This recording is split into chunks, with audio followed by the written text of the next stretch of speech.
Hey guys, I'm back with another Joyful Vessel moment. God created you for Himself, and He created you for eternity. You weren't created simply for time.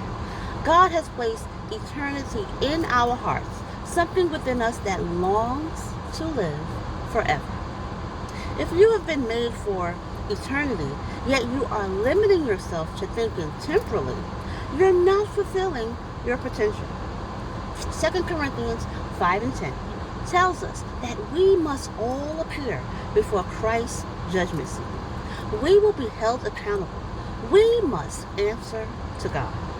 This kind of thinking ought to affect the way we live, because if God is the center of our existence and eternity is our goal, our choices, decisions, values, and priorities will change. However, many Christians have been lulled into a life of either complacency or immediacy, thinking that now is all there really is. They don't understand that what they do now is actually a precursor to what they will experience later. Making eternity your goal should shape your actions in this life.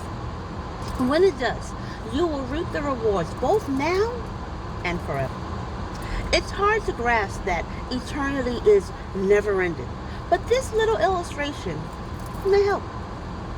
Imagine that we could empty the largest body of water in the world, the Pacific Ocean, and fill it with sand as tall as the highest mountain in the world, Mount Everest. Now imagine that a bird flies by and takes 1 grain of sand off that sand pile once every 100 billion years. How long will it take for that sand pile to disappear? We can consider that amount of time to be equal to 1 second in eternity. We weren't created just to live on earth for 60 or 80 years. Every baby born on earth is headed toward eternity. You are headed toward eternity. You were made for it. You are meant to experience eternity in the fullness of life with the Father. For a Christian, death does not exist. Death is simply the doorway you must pass through to transfer to the realm of eternity with God. Paul understood this when he wrote about what our true ambition should be, whether at home or absent. To be pleasing to Him.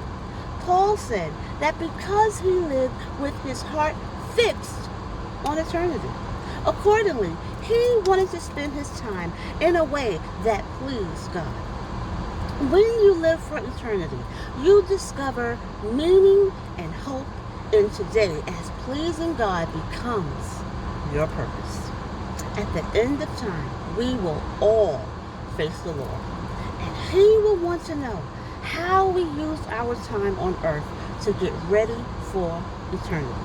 If we only live for earth, all we will receive is earth.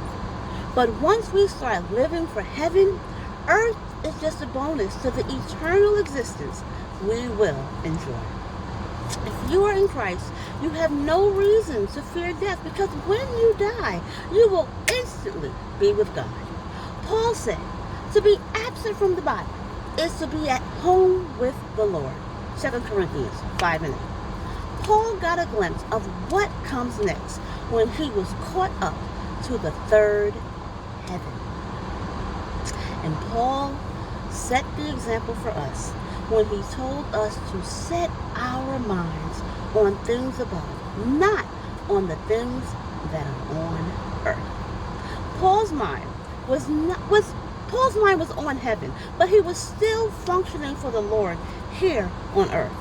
He was heavenly minded, but still did earthly good, because he lived in light of his eternal purpose.